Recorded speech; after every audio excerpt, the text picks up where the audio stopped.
Welcome to the With Generous Hearts podcast, where stories and spirit meet. On today's episode, I have the privilege of sitting down with Cory. Cory shares his own spiritual journey with us, and I love how he shared about how this place, Christ Church, shapes his leadership in the workplace and as a dad, and poignantly how God was steadfast in a deep heartbreak that turned to hope.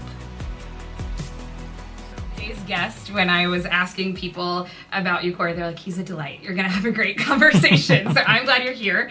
We have had the opportunity to talk to people who have been around Christ Church a long time, but you're a relative newcomer here. What brought you to Christ Church? Why did you walk in these doors? That's a great question. So we moved into the neighborhood 2019.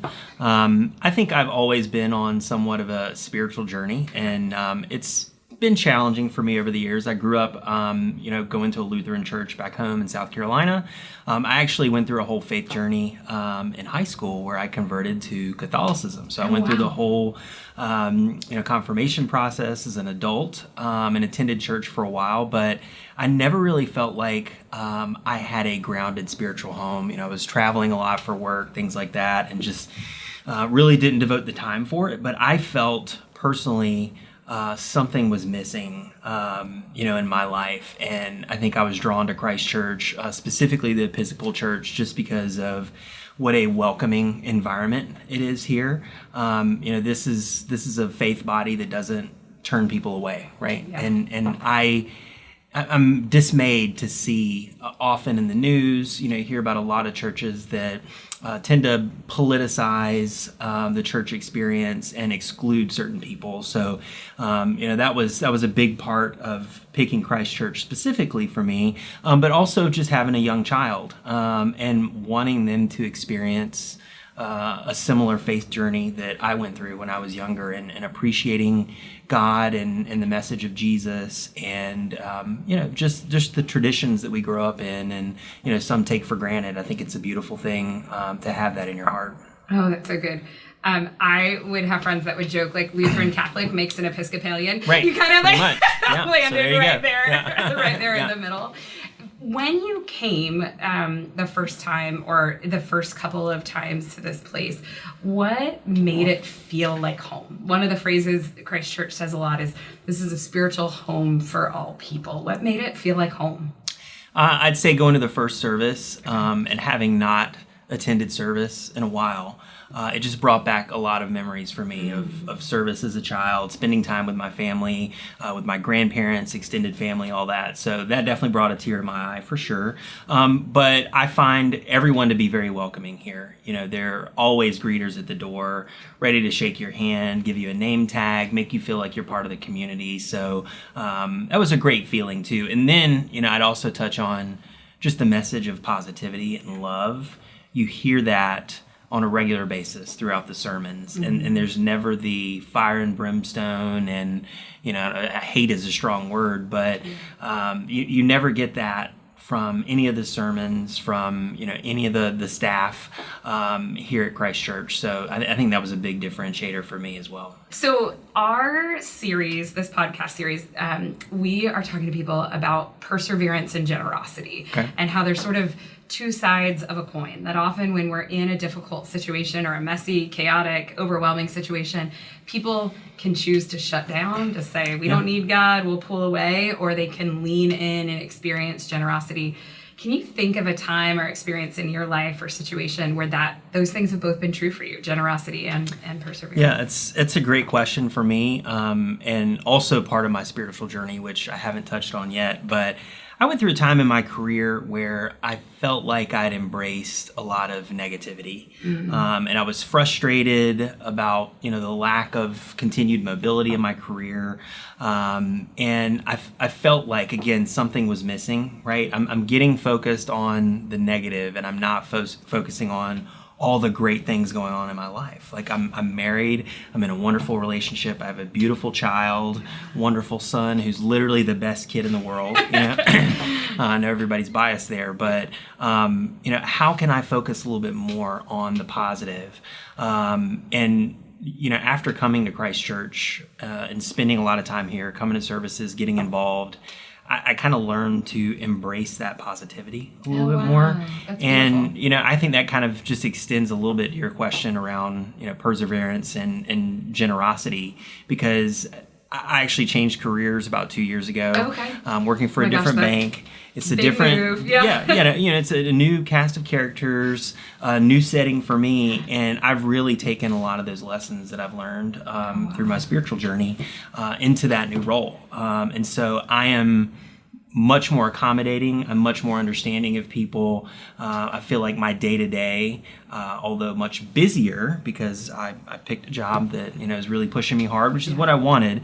I find myself, focusing on the positive, trying to uplift people and help them rather than being selfish, pushing them down, trying to carve out my space and being focused on me.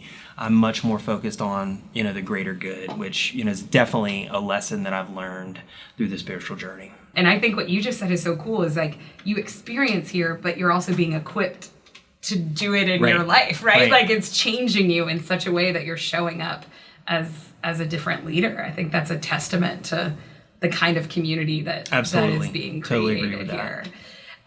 One of the things I've been thinking a lot about, you have the kid who you think's the best in the world. Also have an 8-year-old. I have an 8 and 6-year-old. And one of the things that feels so challenging right now is what you just described about the negativity, about the me culture. How do you talk to your kid about generosity? How do you practice as a family? Like, we're going to be positive people. We're going to show up for our neighbors when they're in need. What does that look like for you? Yeah, and it's complicated. I mean, there's so many variables nowadays, right? I mean, it could be the news, it can be social media. There's a lot of different factors, I think, that's affecting that mental health issue that's endemic to everyone, and it starts in childhood and continues into adulthood, right? And how do we address that, right? Like anyone, our son gets a lot of screen time, right? But we are really focused on raising him right and having conversations with him about, what does life look like for other people? Put yourself in other people's shoes, right? And think about their experience, like all the great things we get to do, the vacations, having a nice, stable household. Like that's not the case for everyone, right? We've made it a point to try to do a little bit of volunteer work with him. And we're starting to do a little bit more of that just to get him out in the community. I'm actually on the board of a local nonprofit here in Charlotte. So looking forward to opportunities for him to engage on that as well. They're engaged in substance abuse prevention. It's called Centers for Prevention Services, based here locally, and definitely looking to get him involved. And another thing that I would say is we kind of have an interesting life. So we live here in the city. I'm a banker. I kind of have that corporate job, whatever. Well, I grew up on a farm, middle of nowhere, South Carolina. Not the bank. So, yeah, exactly. So Gilbert, South Carolina is where I'm from originally, and we take him down to the farm a lot, and he sees my extended family members, a lot of other people in the community there, and he has kind of a unique lens as to what life is like in Charlotte versus what life can be like in rural America. And there have been some issues down there. I've had family members who've passed away from drug overdoses, things like that. And so just making him aware and not holding things back from him, I think is really important. Just having an open, honest conversation with your child about what the world really looks like. And it's the easiest thing in the world to say you should be thankful, right, for what you have going on in your life, but you really have to get out and experience it and see things that other people are going through before I think you can truly appreciate it. What you're describing, I'm thinking about when the war between Ukraine and Russia started, which was years ago now. My kid asked something about it. I think he heard whatever, and then we went to a vigil, and he made this little construction paper Ukraine flag and had this conversation. And friends of mine were like, "I can't believe you're talking to him about this. I can't." And I was like, "Oh, we're not talking about this. We're being very clunky," But I was like, he's saying, "Hey, I heard this thing going on," or what does that look like? And I think what you're describing, which is encouragement to me, is you get to you can show your kids, but then you can also have conversations. Right. But then you can't if you shield them from things, you also shield them from good things. Right. Too, right? Like if we don't experience some of what happens in rural America, you're also not going to get the best parts of what it looks like to be slower and see land produce crop I totally agree with all that. of those kind of I totally things. agree with that. Obviously, there are certain things you want to shield a child from, but having that open, honest dialogue about what's going on in the world, and it sounds like maybe your children are in tune with the news and what's going on. We have a 8-year-old who is super focused on what's going on in the news. We'll have it on sometimes, and you're thinking that he's over there playing or whatever, and then all of a sudden some questions come up, an hour or two later, like, oh, what happened here? I heard this bomb got dropped, and he's paying attention. So having that dialogue with him about what he's hearing, I think is really important, because kind of on both sides of the media, right? You just hear a lot of negativity, a lot of doom and gloom, and like sometimes the fact pattern lies in the middle, and it's helpful for kids to understand that as they're just experiencing all this noise coming in and from so many different directions. You've been on the spiritual journey, Lutheran, Catholic, apart from it for a while, and now in this place. What has being part of Christ Church taught you about God?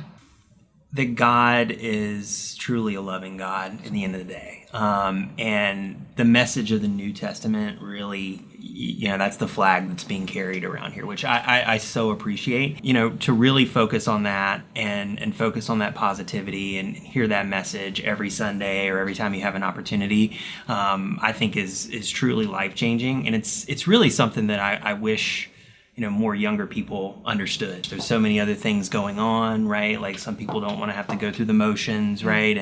And come every Sunday. There's always, 1,000 other things to do on Sunday, right?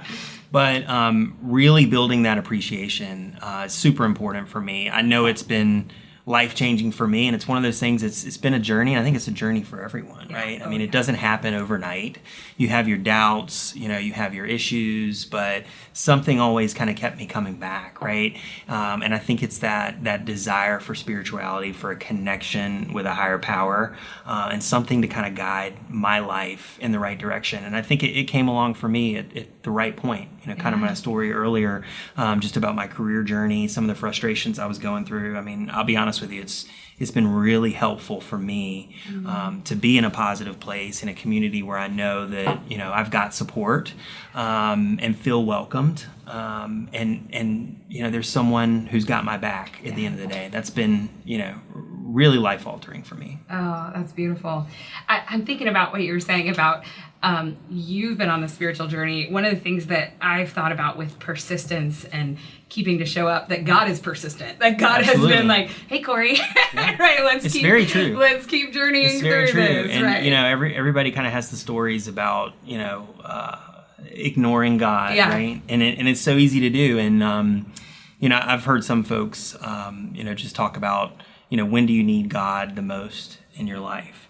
And a lot of times it's when you think everything's in order, everything's right, like I've got this, and then you experience that hardship and you just kind of fall apart, right? And you're just like, I don't know what to do. You get overwhelmed, you feel distressed.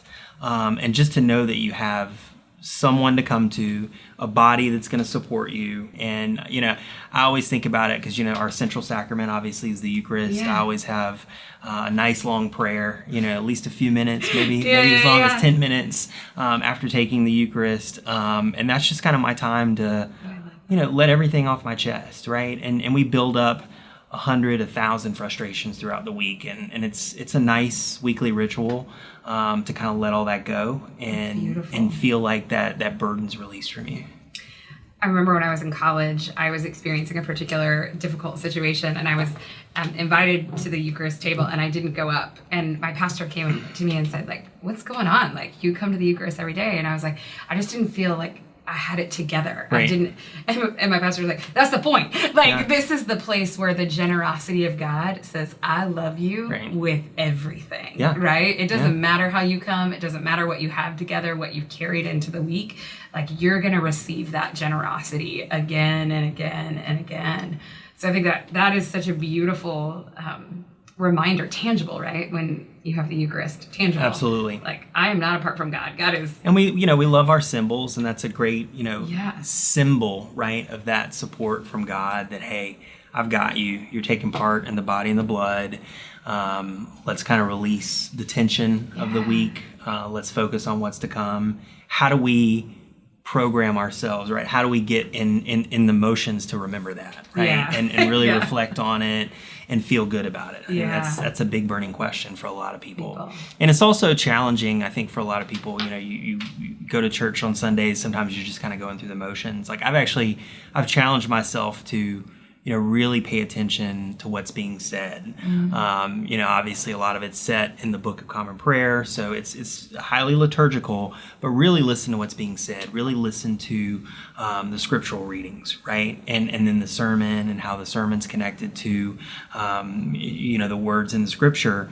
And try to reflect on that. Sometimes the stories are confusing, right? But I think that's by design. When the scripture gets read, not everything's black and white, right? So there's a scripture, and you're like, the word of the Lord. Is this really right? You're kind of like, did he say that? Yeah, exactly. Like, what is this? Right. What are we gonna do with this? Right. But I appreciate that, because I think one of the other ways that God is generous with us is to say, we're gonna repeat it.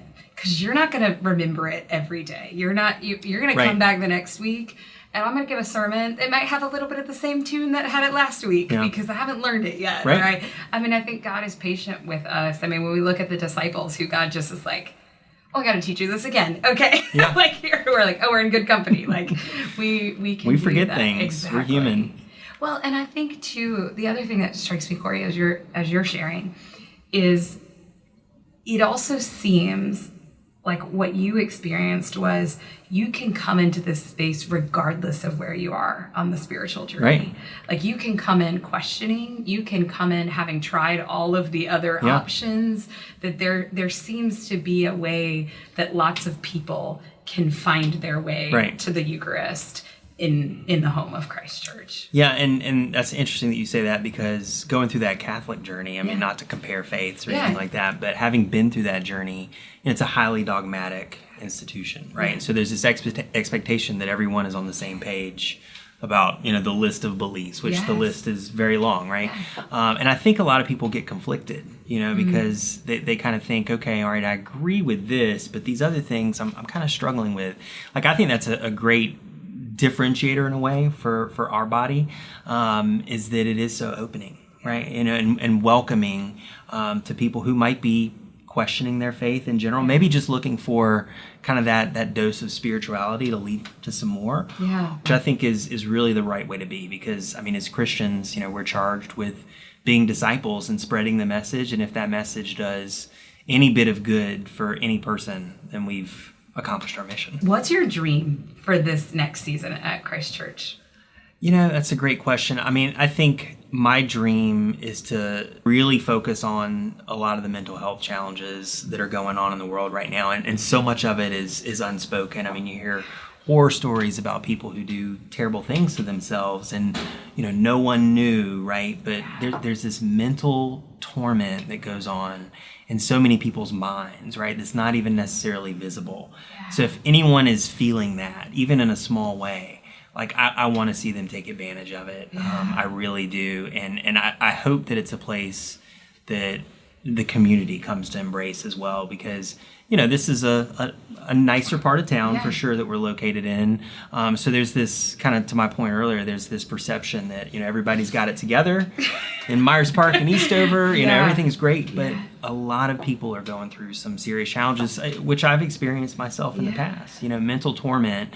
And if you need something, if you need to just talk it through. Well, I think what you said is really important, is that we sort of have bought in to an idea that if you're in an affluent area or those things, you got it together. That somehow that financial security has equaled life, is there's no problems. Right. You know what I mean? And which tends to feed this idea that if I do have problems, then it's shameful. Right. Or if I do need help, something's wrong with me. That's versus like, this is just human I totally existence. And how could you not have some kind of like the world is so heavy right now, you know? And so I think one of the things you just said was this invitation that it's a space where it's almost like it's a space where people can come without stigma. That it's just like, no, it's strength to show up and not be lonely. It's strength to show up and not have to carry this by yourself. And you can take that mask off, you know, for 30 minutes, an hour, however long you spend, and really have an open heart about what's going on. And, you know, to your point, it's like that financial security sometimes can lead to deficiencies elsewhere in life, right? With your family, spending time with your kids, just maybe your own mental health. If somebody said to you, okay, Cory, you're busy, you're doing a ton of things, why is it important for you to be part of a church community? Like, how do you answer that question? That's a good question. I think it's for that spiritual continuity, and it really does. I mean, I'll say it really helps me with mental health. It really does. Like that overall release of all the tensions that I've built up throughout the week, frustrations, anxieties. A lot of the anxieties that build up are sometimes nonsensical, but we convince ourselves, like, oh, my boss can't stand me, you know what I mean? They want to fire me or something like that, right? Like that happens to everybody, right? And a lot of times we just, again, we wear that mask and we just kind of walk around like everything's fine, you know, but we're holding back. And, you know, that again is like that spiritual release at the end of the week or beginning of the week, however you define it, right? You know, is really important to me. And that's, you know, what definitely keeps me coming back. And I'll share another story with you too. Please. So our son's adopted. Okay. My husband and I adopted him in 2017. Okay. We had gone through a long journey to have a child. And so we initially did surrogacy, you know, an IVF, kind of that whole route, and we're just unlucky. We had a miscarriage, we had failed transfers, all that, and I'll tell you, one of the worst moments that I ever had in my entire life was finding out that, you know, a child we had already had a gender reveal for, had kind of, you know, told our extended families about, you know, done genetic testing on the embryo, so everything checks out, that we had a miscarriage. And it happened on my birthday, April 16th, 2016, and it's one of the toughest things I've ever been through in my entire life. So we pivoted after that whole experience to adoption. You know, had, you know, some concerns, like, is this going to work out? Are we going to find, you know, a good situation? Are we going to have a lot of angst going through this process and heartache? And lo and behold, someone told me, I can't remember who it is, but they said, I think by Easter, you guys will have a baby. And I kind of stuck with me because now it ended up being true. But lo and behold, our adoption story was one of the best adoptions you can imagine in 2017. And this is kind of the kicker.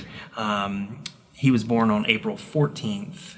And we actually took him home on April 16th, 2017. So a year to the day from when we had this horrific experience, right? Like we're at the lowest of lows at that time, but 1 year later it was an absolute blessing, and it's been wonderful. And I tell you, I share that story because, you know, use it if you want, but you know, that's one thing that definitely made me say, okay, you know, I've got to get back to church, and, you know, there's a higher powers, right? And again, I mean, it's been a big part of my spiritual journey, and why I have faith that there is a higher power out there who's watching over everything.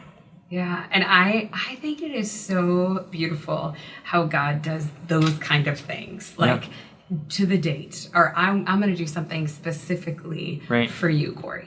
This birthday feels very personal, you know, and that it is a testament that God sees you, and also a testament that when we see your son, that this is a testament of God's generosity and faithfulness. Absolutely, and I think that is a gift for the world. Yeah. I'm so grateful for that honesty about how you ended up here, because I think also a lot of people can say, well, you got to be Episcopalian from the cradle, right? Like that, and that doesn't sound like that's not true. You can come however you find yourself in that space. Yeah. So, well, at the end of every episode, I've been asking people the same two questions.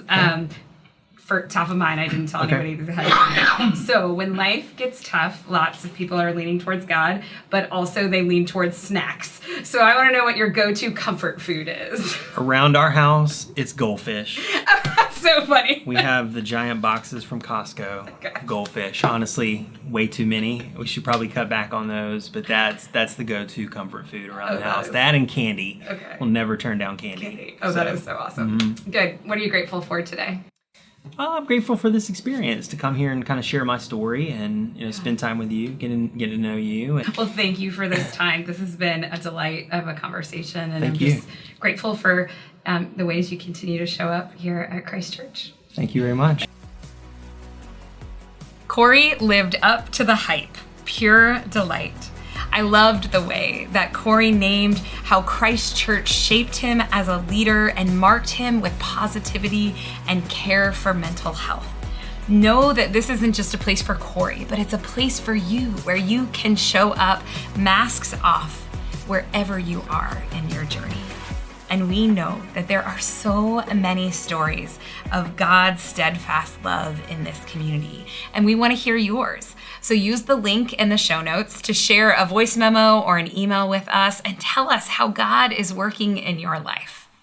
And I would be remiss if I didn't invite you to join this movement of positivity and generosity by making a financial commitment to Christ Church as part of our 2026 annual campaign. You can make a pledge online at christchurchcharlotte.org. Thank you for listening and showing up with generous hearts.